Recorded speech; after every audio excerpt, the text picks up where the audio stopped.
हरिः ॐ स्वस्ति श्री गणेशाय नमः।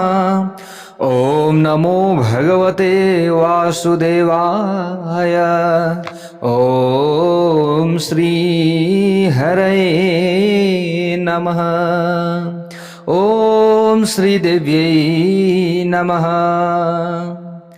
ॐ भूतानि दुर्गा भुवनानि दुर्गा श्रियो नरस्यापि पशुंश दुर्गा यद्यद्धि खलु सैव दुर्गा दुर्गा स्वरूपादपरं न किंचित्। जय श्री हरि, जय श्री राधे। जगत जननी दुर्गा माता की जय हो। प्यारा भक्त भागवतहरू, यतिखेर हजुरहरू श्रीमद्देवी भागवत महापुराण कथा श्रवण गर्दै हुनुहुन्छ। तपाईँ हामी आजको नयाँ भाग 84 मा उपस्थित भइसकेका छौँ। प्यारा भक्त भागवतहरू, यहाँ सुतजीले नैमिषारण्यमा सौनकादि 88,000 ऋषिहरूलाई यो कथा श्रवण गराउँदै हुनुहुन्छ। अनि यस्तै प्रकारले जन्मेजय, जो जन्मेजय हुनुहुन्छ, राजा परीक्षितका छोराले परीक्षितको उद्धारका लागि श्रीमद्देवी भागवत महापुराण कथा श्रवण गर्नुभएको छ। कसको मुखारविन्दबाट? वेदव्यास, उनै श्री कृष्ण द्वैपायन वेदव्यास हुनुहुन्छ। उहाँका मुखारविन्दबाट यो कथा श्रवण गर्दै हुनुहुन्छ। जस्ताको तस्तै हजुरहरू समक्ष हामीले पनि यही कथा राखिरहेका छौँ। प्यारा भक्त भागवतहरू, यहाँ सुरथ नाम गरेका राजा, जसलाई म्लेच्छहरूले आक्रमण गरे, राज्यमा आक्रमण गरिसकेपछि सबै मन्त्री सम्पूर्ण धन सम्पत्ति म्लेच्छले लिन सफल भए, त सुरथ नाम गरेका राजा वनमा भड्किन लाग्नुभयो। अब यही क्रममा यहाँनिर समाधि नाम गरेका वैश्यसँग भेट भएको छ।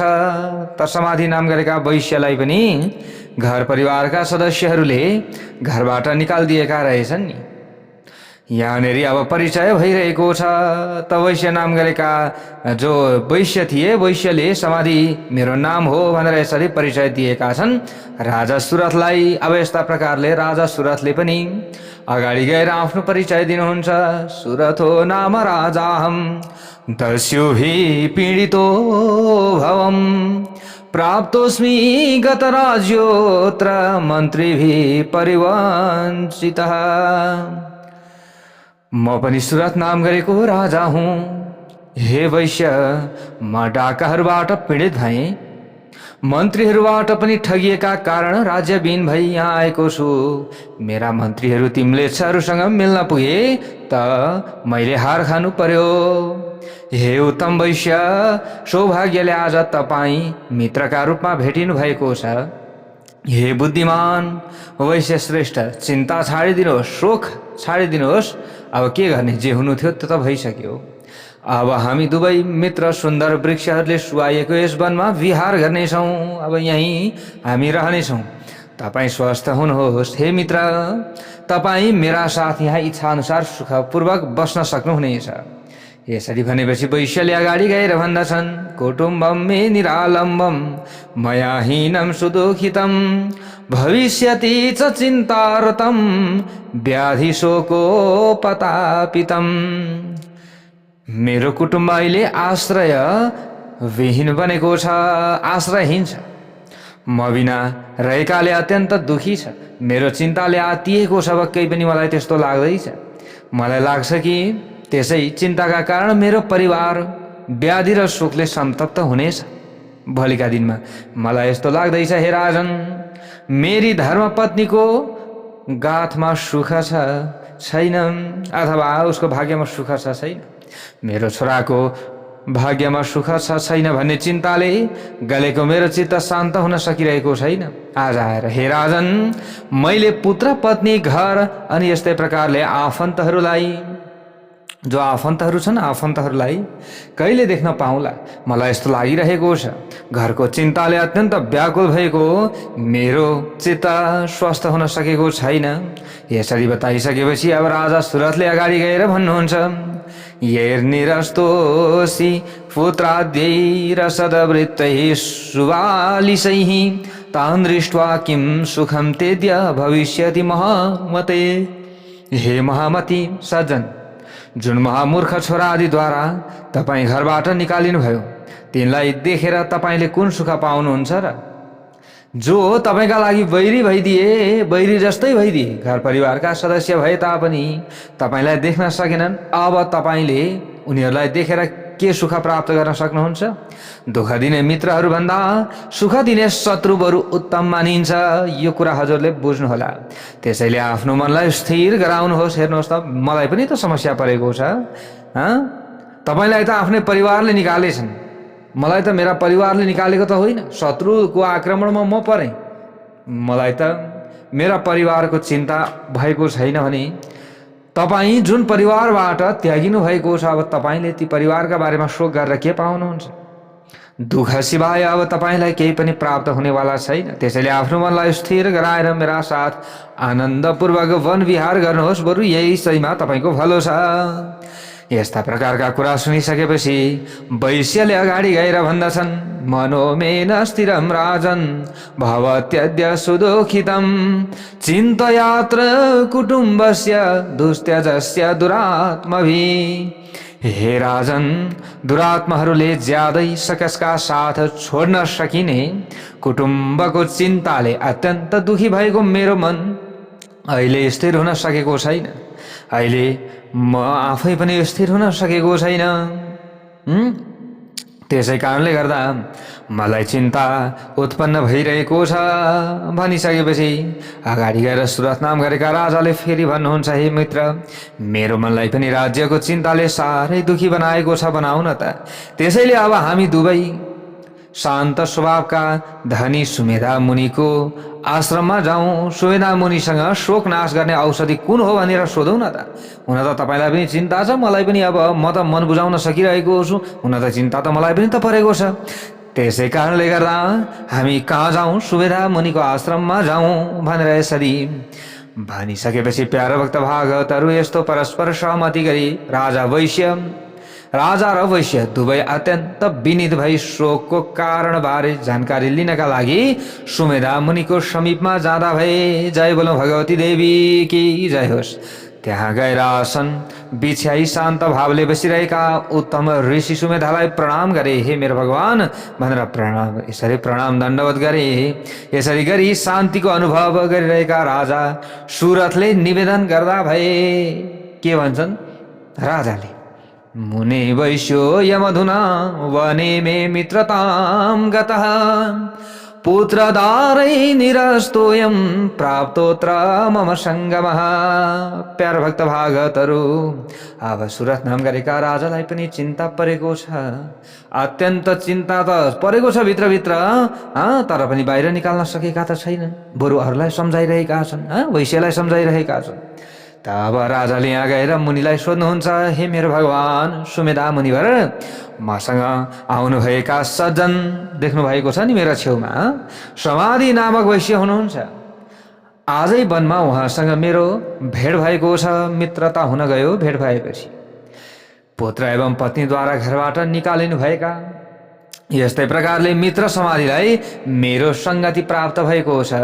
हे महामती, परिवारको विरहका कारण यहाँ अत्यन्त दुखी एवं क्षुब्ध हुनुभएको छ उहाँ। त्यसैले अब केही उपाय छ कि? त्यस्तै मेरो पनि अहिले अशान्त मन स्थिति, अब मेरो मनको स्थिति पनि अशान्त भइरहेको छ। राज्यहरूको कारणले म पनि व्याकुल छु। मैले अब यसै भन्नुपर्दछ। हे मुनिवर, व्यर्थको चिन्ता मनबाट बाहिर निस्कँदैन। मेरो घोडा दुब्लाए होलान्, मलाई पनि यस्तो लाग्दैछ। मेरा हात्ती शत्रुको बसमा परेर के गरिरहेका होलान्, मलाई पनि यसको बारेमा पनि त चिन्ता छ।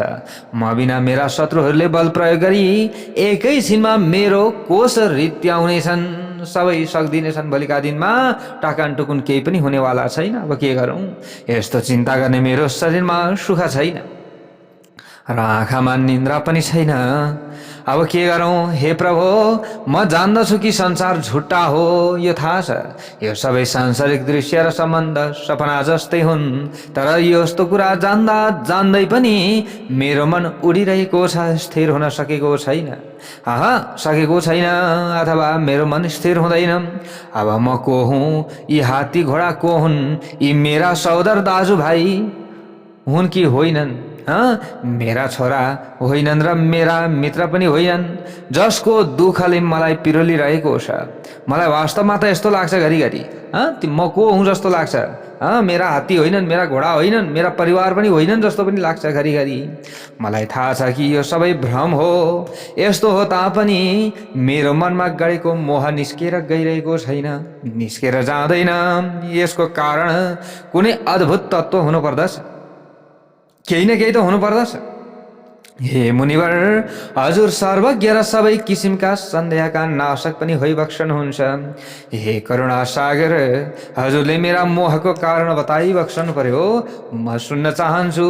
यस्ता प्रकारका कुरा यसरी गरिसकेपछि राजा सुरद्वारा यसरी सोधिएका उत्तम मुनि सुमेधाले राजालाई शोक र मोह नाश गर्ने परम ज्ञान सुनाउन लाग्नु भएको छ। अब यहाँ त्यो ज्ञान अब हामीले पनि श्रद्धापूर्वक सुन्नुपर्नेछ र के विधि गर्नुपर्ने रहेछ।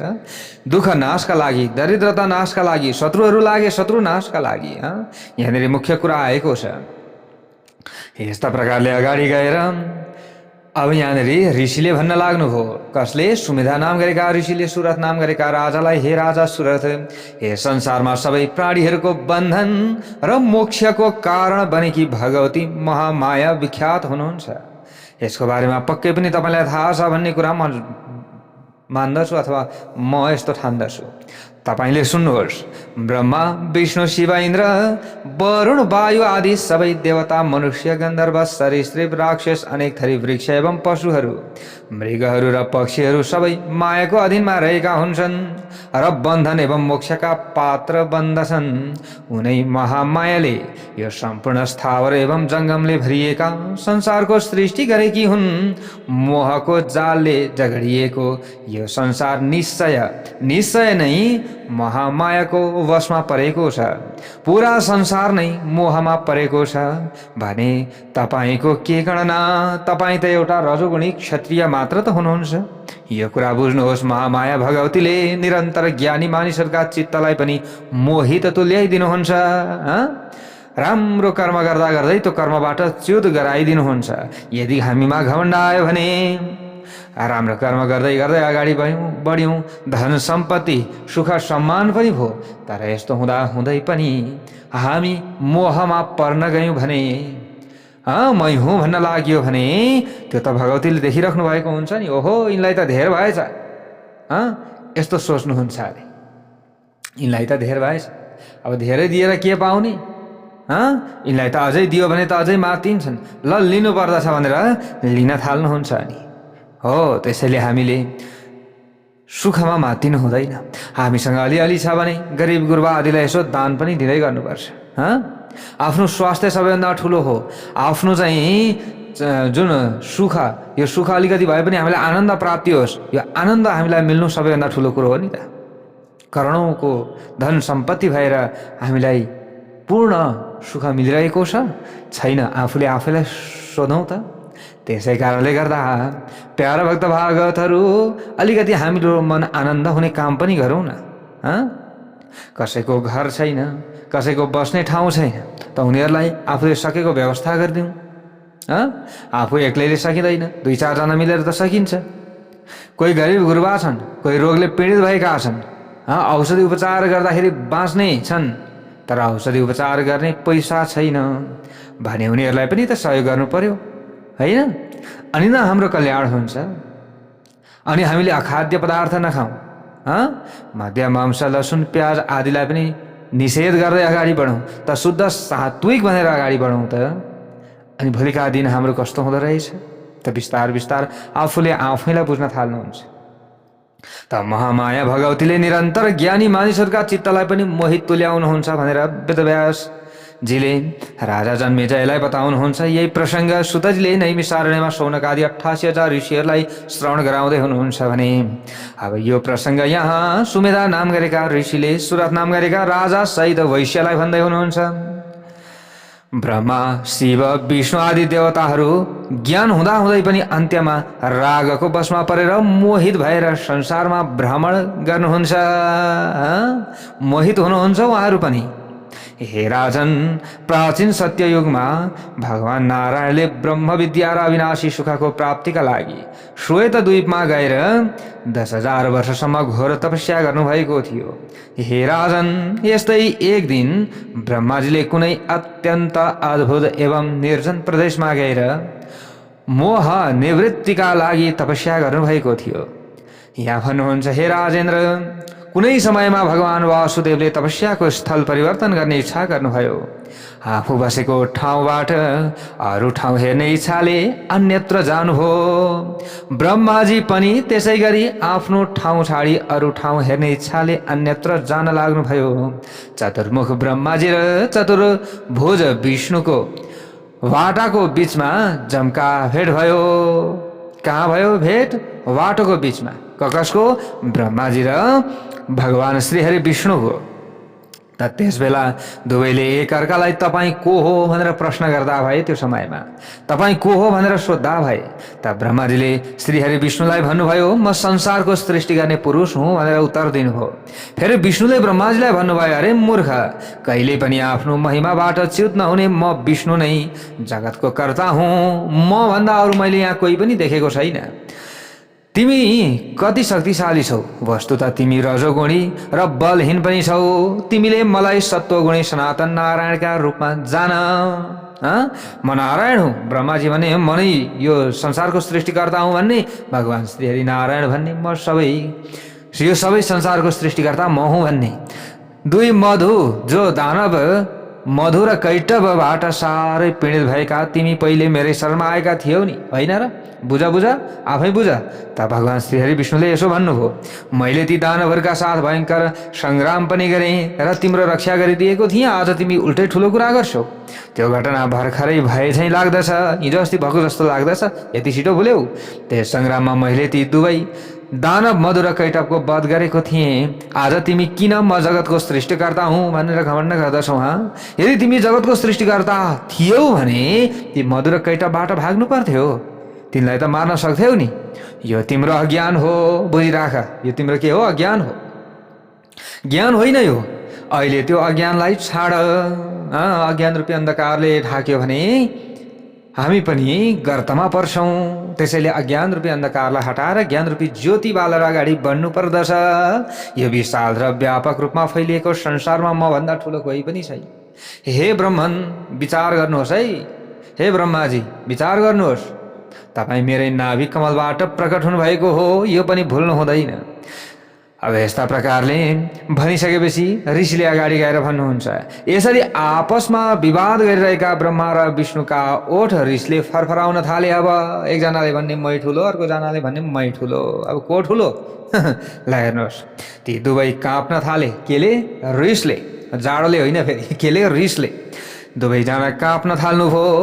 अब दुवैजनाका आँखा लाल लाल भए भनेका राता राता आँखा भए। मध्ये लिङ्गम सुधा श्वेतम विपुलम दीर्घम अद्भुतम आकाशे तरसा तत्र वागुवाचा शरीरिणी। त्यसै बेला विवाद गरिरहेका ब्रह्मा र विष्णुका बीचमा अचानक चुन झैँ सेतो विशाल यस्तै प्रकारले असीम अद्भुत लिङ्ग प्रकट भयो।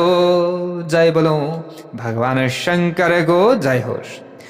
के प्रकट हो भन्दा लिङ्ग प्रकट हो, लिङ्ग स्वरूप प्रकट हो, सेतो नि शिवलिङ्ग।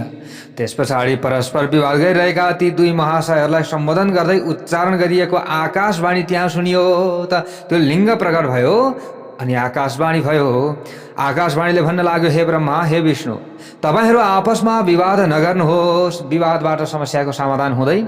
विवादबाट झन् लडाइँ झगडा विभिन्न समस्या हुन्छ। त्यसैले अब एउटा कुरा गर्नुहोस्, एउटा काम गर्नुहोस्। तपाईहरू दुईजना मध्ये जसले त्यस लिङ्गको माथिल्लो टुप्पो र तल्लो फेद पत्ता लगाउनेछ त्यो सधैँका लागि श्रेष्ठ कहलाउनेछ, ऊ नै सर्वश्रेष्ठ हुनेछ। मठुलो मठुलो भनेर किन विवाद गर्नुहुन्छ है तपाईहरू? ल पत्ता लगाउनुहोस् त, यो हो लिङ्गको, शिवलिङ्गको टुप्पो पत्ता लगाउनुहोस् र फेद पत्ता लगाउनुहोस्। एक एकजनाले एक एकतिर गएर दुवै फेद र टुप्पो पत्ता लगाएर आउनुहोस्। त्यसैले मेरो वचनलाई प्रमाण मानी अर्थहीन विवाद छाडेर तपाईहरूमध्ये एउटा पाताल जानुहोस्, अर्को आकाशतर्फ जानुहोस्। यस विवादमा को सही ठाउँमा पुग्यो वा पुगेन भन्ने कुराको निरूपण गर्न मध्यस्थ व्यक्तिको म व्यवस्था गर्दछु, अथवा त्यसको पनि व्यवस्था हुनेछ भनेर आकाशवाणी भयो। त सुमेधा ऋषिले अगाडि गएर भन्दै हुनुहुन्छ, सुरत नामगरीका राजा र वैश्यलाई त श्रुत्वा वचनम दिव्यम सजीभूतौ कृतोद्यमौ। उक्त आकाशवाणी सुनेर ती दुवै महान देवता सक्रियतापूर्वक लक्ष्य प्राप्त गर्न तयार भए। आफ्ना सामु रहेको अद्भुत स्वरूपको लिङ्ग नाप्न प्रस्थान गर्नुभयो। आफ्नो महत्व बढाउन प्रस्थान गरेका दुई देवता मध्ये एक देवता विष्णु महालिङ्गको फेद जान पातालतर्फ लाग्नुभयो भने ब्रह्माजी महालिङ्गको टुप्पो पत्ता लगाउन आकाशतर्फ लाग्नुभयो। अब यस्तो भएको छ, हेर्नुहोस् है, ब्रह्माजी कता लाग्नुभयो? आकाशतर्फ लाग्नुभयो। भगवान विष्णु पाताल जान केही टाढासम्म पुगेपछि बेसरी थाक्नुभयो, सक्नु भएन। तर शिवलिङ्गको फेद भने भेटाउन सक्नु भएन। जानुभयो जानुभयो जानुभयो जानुभयो, जति गए पनि फेद अन्त्य पत्ता लाग्दैन, के गर्ने होला? अनि थाक्नुभयो, अनि उहाँ फर्कनुभयो र आफ्नै ठाउँमा आइपुग्नुभयो। ब्रह्माजी आकाशतिर लाग्नुभयो। बीचमा पुग्दा लिङ्गको टाउकोबाट खस्दै तलतिर आइरहेको केतकीको पुष्पलाई देख्नु भएछ। देख्नु भएछ है, कहाँबाट आयो कि केतकी भनेर सोधिसकेपछि, खोइ म त कहाँबाट आएको, माथिबाट झरेको कयौँ वर्ष भइसक्यो, खोइ यो तल कहाँ हो, यो तल टुङ्गो पनि लाग्दैन, म कहाँ माथिबाट झरेँ, कहाँबाट झरेँ, यो माथि म बिचबाट झरे जस्तो लाग्छ, कयौँ वर्ष भइसके, मलाई थाहै छैन भनिसकेपछि अब यस्ता प्रकारले केतकीले यसरी उत्तर दिइसकेपछि त्यहाँनिर अब के भयो त ब्रह्माजी र केतकी पुष्पको सम्वाद भयो। त ब्रह्माजीले अब चलाख्याइ गर्नुभयो। ल हेर्नुहोस् है प्यारा भक्त भागवतहरू, धेरै बाठो भयो भने पनि लडिन्छ। कसरी लडिन्छ त्यो यो कथाले बताउँछ नि प्यारा भक्त भागवतहरू। त अब ब्रह्माजीले यसो विचार गर्नुभयो, ओहो अब के गरौँ त, मैले टुप्पो पत्ता लगाएर आएँ त भन्नु पर्यो, म ठुलो हुनु छ, भरे म तल झर्दा विष्णुले फेद पत्ता लगाएँ भनेर आयो भने त बित्छ फेरि कुरो। त्यसैले अब म जाँदिनँ भयो, यो बिचैबाट फर्किन्छु। हे केतकी सुन, हाम्रो यस्तो यस्तो शर्त भएको छ। त त्यो शर्तमा मैले भन्ने छु कि मैले यो लिङ्गको माथि टुप्पामा रहेको फुल रहेछ त्यहाँ चढेको, त्यो फुल मैले लिएर आएको छु भनेर मैले भन्छु। त्यसको प्रमाण म तिमीलाई दिन्छु, तिमीले पनि हो हो भनेर उत्तर दिनु पर्यो। मलाई समर्थन गर्नु पर्यो। हुन्छ? केतकीले पनि लौ त ठिकै छ हुन्छ भनिदिनु भयो। अब केतकी पुष्पले पनि। अनि त्यस पछाडि अब यहाँ ब्रह्माजीले प्रसन्न हुँदै त्यही केतकीको पुष्प लिएर फर्किनु भयो। अहङ्कारले मोहित हुनुभएका ब्रह्माजी छिट्टै आएर विष्णुलाई केतकी पुष्प देखाउँदै असत्य बोल्न लाग्नुभयो कि मैले लिङ्गको शिरोभागबाट केतकी पुष्प प्राप्त गरेको हुँ। तपाईँको चित्त बुझाउ न, अब चिन्नु त ल्याउनु पर्यो, भरे विश्वास गर्नुहुन्न तपाईँले फेरि। त्यसै कारणले गर्दा मैले यो केतकीको पुष्प यो शिवलिङ्गको यो टुप्पोमा जहाँ टुप्पो थियो चढेको थियो त्यहाँनिर रहेछ, अब त्यो मैले त्यहाँबाट टिपेर ल्याएको हो, उसलाई पनि साथमा लिएर आएको छु। त ब्रह्माजीका वचन सुनि केतकी पुष्प समेत देखेपछि विष्णुले ब्रह्माजीलाई भन्नुभयो, तपाईँले लिङ्गको शिरबाट केतकी पुष्प ल्याएको देख्ने साक्षी को छ त? अब केही न केही साक्षी त चाहियो नि त बताउनुहोस्। किनकि विवाद भइसकेपछि साँचो बोल्ने, बुद्धिमान, सदाचारी, शुद्ध र समव्यवहार गर्ने व्यक्तिलाई साक्षी बनाइन्छ। साक्षी को छ त भनेर भनिसकेपछि ब्रह्माजीले अगाडि गएर भन्नुहुन्छ, धुरदेशाद समायाति साक्षी कह समय धुना। त्यति माथिबाट अहिले कुन साक्षी आउन सक्दछ र? जुन साँचो कुरा छ त्यसबारे केतकीले आफै भन्ने छ नि। यी केतकीले आफै भन्ने छिन्। त के छ भन्ने कुरो त यो केतकीले बताउँछ। त्यस पछाडि ब्रह्माजीले सोध्नु भयो, हे लौ केतकी, ल भन त, हे केतकी, लौ तिमीले सही सत्य कुरा भन त। भने उक्साएको यसरी समयमा के अब ब्रह्माजीले उक्साउनु भयो केतकीलाई। त केतकीले पनि उक्सिएर विष्णुलाई सम्बोधन गर्दै भन्यो त्यो समयमा, शिवलिङ्गको शिरबाट मलाई लिएर ब्रह्माजीले आउनुभएको हो, हे विष्णु तपाईँले यस विषयमा कुनै सन्देह नगर्नुहोस् भनेर केतकीले पनि प्याट्टै झुटो बोलिदियो। ल हेर्नुहोस् त, आज पनि झुट बोल्नेको सङ्ख्या ज्यादा छ नि। ल हेर्नुहोस् त, यस्तो भएको छ, सन्देह नगर्नुहोस् तपाईँले। ब्रह्माजीले शिवलिङ्गको अन्तिम सीमामा गई लिङ्गको शिरभाग छिचोल्नुभयो। यसमा मेरो भनाइलाई प्रमाण मान्नुहोस्, म छु साक्षी। शिवभक्तहरूले शिवलिङ्गमा चढाएपछि त्यसमाथि रहेको म केतकी पुष्पलाई लिएर ब्रह्माजीले आउनुभयो। केतकीको वचन सुनेर विष्णुले हाँस्दै भन्नुभयो, मेरा लागि महादेव नै प्रमाण हुनुहुन्छ।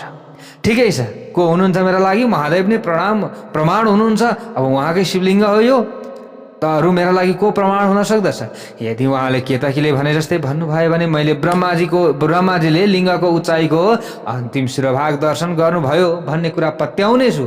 नत्र म पनि फेद पत्ता लगाउनका लागि आजसम्म तल झरेकै थिएँ, मैले भेटाउन सकिनँ। त्यही भइसकेपछि मलाई विश्वास लागेको छैन, त्यसैले म प्रमाण मान्दछु। कसलाई?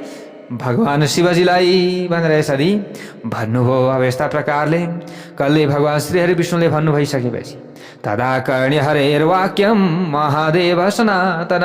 हे राजन, भगवान विष्णुका कुरा सुनेर सनातन शङ्कर प्रकट हुनुभयो। त्यो समयमा जय बोलौँ श्री शङ्कर भगवानको जय होस्।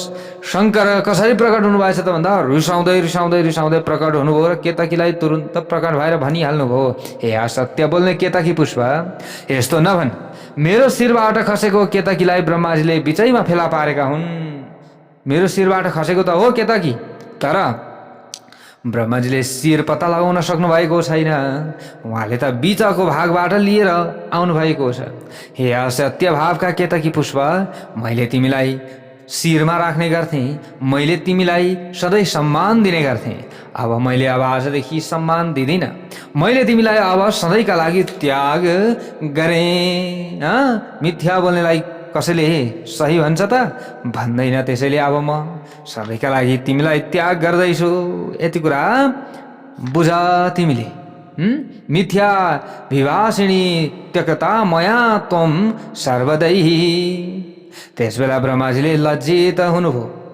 मैले अब त्याग दिएँ, मलाई कुनै पनि भक्तले यो केतकीको पुष्पले चाहिँ पूजा नगरून्, यदि गर्छन् भने म रुष्ट हुनेछु। अब त यसरी श्राप दिनुभयो। त्यसबेला ब्रह्माजीले लज्जित भई विष्णुलाई प्रणाम गर्नुभयो र त्यसै दिनदेखि शिवजीले केतकीको त्याग गर्नुभएको भन्ने कथा प्रसङ्ग छ प्यारा भक्त भागवतहरू। त्यसैले भगवान शिवजीलाई केतकीको पुष्प चढ्दैन।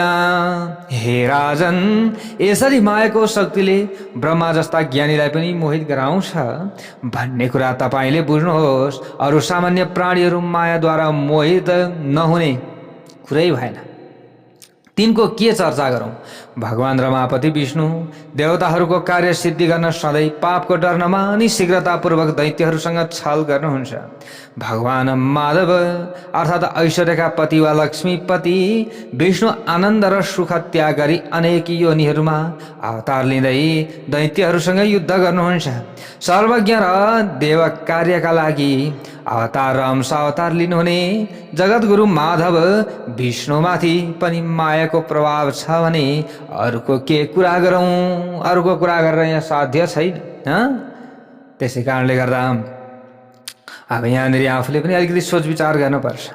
हे राजन, परा प्रकृति रूपा महामायाले ज्ञानीहरूको मनलाई पनि बलपूर्वक आकर्षण गरी मोहमा पार्नुहुन्छ। महामाया भगवतीद्वारा सम्पूर्ण चराचर ढाकिएको छ।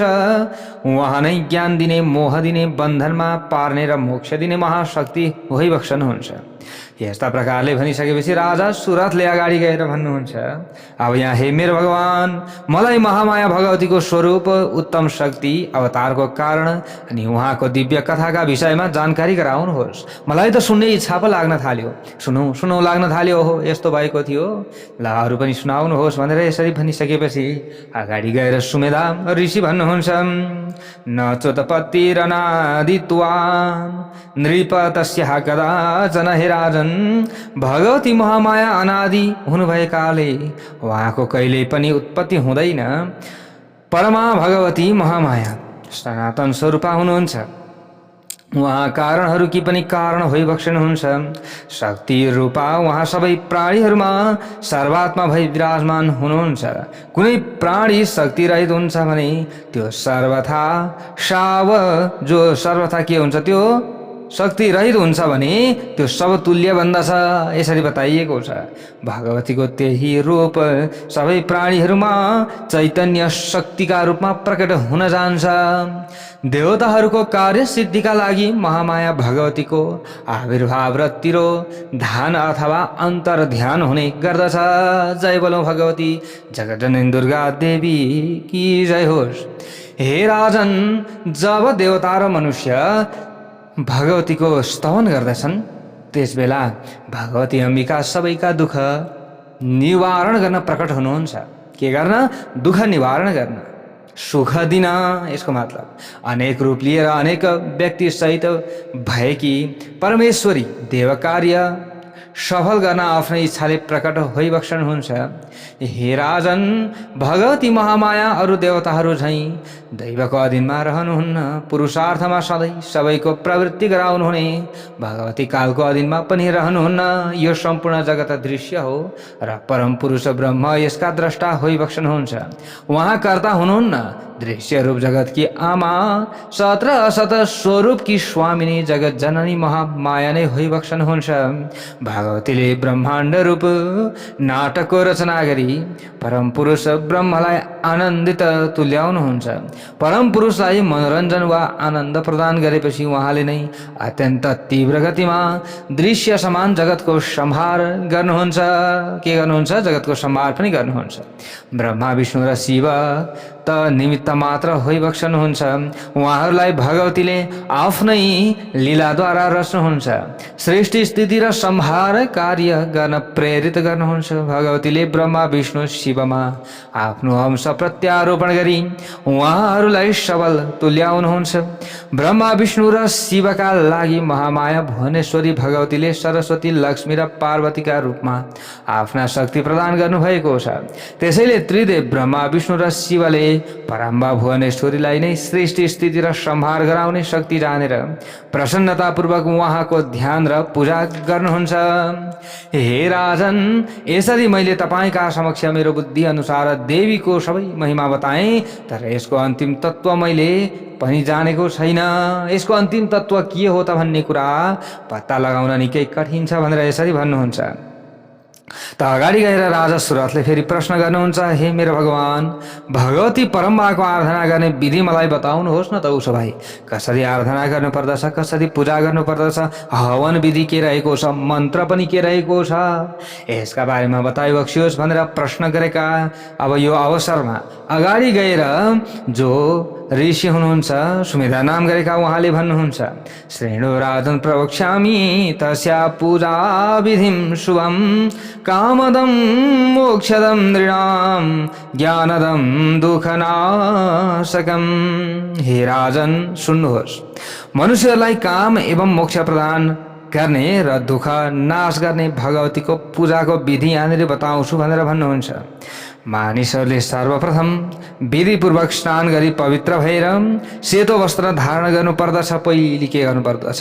सेतो वस्त्र धारण गर्नुपर्दछ। त्यस पछाडि सावधान भई आचमन गरेर पूजा स्थान शुद्ध एवं शुभ तुल्याएपछि लिपेको भुइँमा गोबरले लिप्नु पर्यो नि। भुइँ शुद्ध अनि मात्र हुन्छ। गोबरले, रातो माटोले नलिपे नपोतेसम्म भुइँ शुद्ध हुँदैन। भुइँमा उत्तम आसन राखेर त्यसमा बसी प्रसन्नतापूर्वक 3 पटक आचमन गर्नुपर्दछ। आफ्नो शक्ति अनुसार पूजाका सामग्री राम्ररी राखेर प्राणायाम गरी भूत शुद्धि गर्नुपर्दछ। त्यसपछि मन्त्र उच्चारण गरेर पूजा सामग्रीलाई सेचन गरेर देवीको प्रतिमामा प्राण प्रतिष्ठा गर्नुपर्दछ। त्यसपछि देश र कालको उच्चारण गरी सङ्कल्प गरेर विधि अनुसार न्यास गर्नुपर्दछ। न्यास गरेर मात्र अगाडि बढ्नुपर्दछ। न्यास गरेपछि तामाको पात्रमा सेतो चन्दनले षट्कोण 6 कुना भएको यन्त्र, त्यसको बाह्य भागमा अष्टकोण 8 कुना भएको यन्त्र लेख्नु पर्दछ। यस्ता प्रकारले त्यसपछि त्यसका 8 कोणहरूमा 9 अक्षर मन्त्रका 8 अक्षर लेखी 9 अक्षर यन्त्रको कर्णिका माझमा लेख्नु पर्दछ। हे राजन, वैदिक विधिद्वारा यन्त्र प्रतिष्ठा गरी अथवा धातुमय प्रतिमा बनाएर शिव तन्त्रमा बताइएका मन्त्रहरूद्वारा प्रयत्नपूर्वक पूजा गर्नुपर्दछ। यसरी बताइएको छ। अथवा सावधानीपूर्वक आगम भनेको तन्त्र शास्त्रमा बताइएको विधिअनुसार पूजा गरेर ध्यानपूर्वक नवाक्षर मन्त्रको निरन्तर जप गर्नुपर्दछ। अब यस्ता प्रकारले जपको दशांश हवन गर्नुपर्दछ। हवनको दशांश तर्पण गर्नुपर्दछ। तर्पणको दशांश ब्राह्मण भोजन गराउनु पर्दछ। प्रतिदिन भगवतीका 3 चरित्र भनेको प्रथम चरित्र, मध्यम चरित्र, उत्तम चरित्रको पाठ गरेपछि विसर्जन गर्नुपर्दछ। प्रत्येक दिन यी 3 चरित्रको के गर्नु पर्यो? पाठ गर्नुपर्दछ। हे राजन, आफ्नो कल्याणको कामना गर्ने मानिसले आश्विन शुक्ल पक्ष र चैत्र शुक्ल पक्षमा विधि पूर्वक नवरात्र व्रत गर्नुपर्दछ। यी दुवै नवरात्रमा उपवास पनि गर्नुपर्दछ।